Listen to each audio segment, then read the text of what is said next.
রাসলীলা দেখেছ? রাস মেলা দেখেছ? রাস ফুল দেখেছ? হ্যাঁ, ঠিকই শুনেছ, রাস ফুল।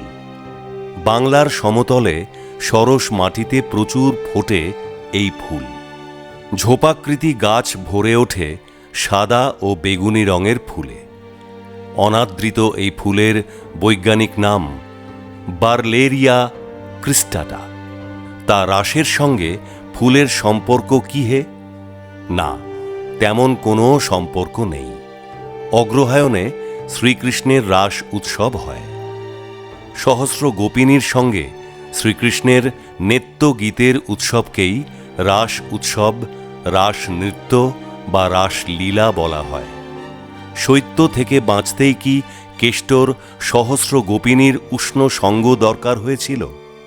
অনেকে এ প্রশ্নে রুষ্ট হবেন, তাই ওদিক না মারিয়ে রাসফুলের কথায় আসি।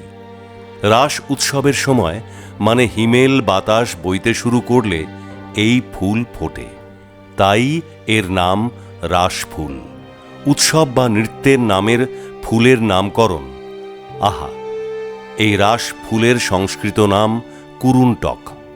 মুকুন্দরাম চক্রবর্তী তাঁর চণ্ডীমঙ্গল কাব্যে অনেক ফুলের সঙ্গে এই কুরুন্টকের উল্লেখ করেছেন, যেমন সপ্তদল, মল্লিকা, যুথি, কুন্দ কুরুবক, কেতকী, ধাতকী, করবী কুরুন্টক।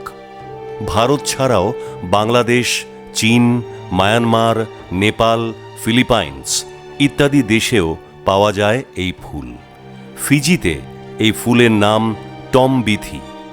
ভারতের দক্ষিণেও তেলেগু ভাষায় এর নাম ডিসেম্বরা লু ও তামিল ভাষায় নাম ডিসেম্বর পু, কারণ ডিসেম্বরে এই ফুলে ছেয়ে যায় ঝোপ।